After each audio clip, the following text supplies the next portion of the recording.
अस्सलाम वालेकुम दोस्तों, क्या हाल है आप। उम्मीद करता हूँ सब खैरियत से होंगे। यहाँ पर आप देख सकते हैं बहुत ही खूबसूरत इलाका। ये इलाका बटल का है जो कि हज़ारे में आता है, ज़िला मानसहरे में। और यहाँ से दो शहर नज़र आते हैं एक ही जगह से। यहाँ पर आप देख सकते हैं ये छतर प्लेन का इलाका है और ये सामने बड़े बड़े पहाड़, खूब बड़ा ही खूबसूरत इलाका है। तो आपसे मैं जानना चाहूँगा कि आप बताएं कि कौन सा इलाका आपको बेहतरीन लगता है।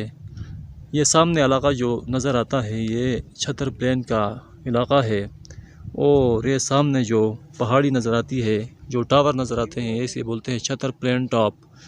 और इस साइड पर बटल का इलाका आता है और शाह कराकोरम भी नज़र आता है यहाँ पर, जो कि मानसहरा को जाती है। और ये जो सामने नज़र आता है बैक साइड छतर प्लेन, ये शाह कराकोरम जो कि गिलगित बल्तिस्तान तक जाती है, चीन तक।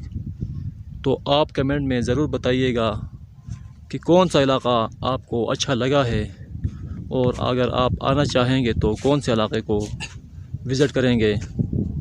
तो उम्मीद करता हूँ कि आपको ये वीडियो अच्छी लगी होगी।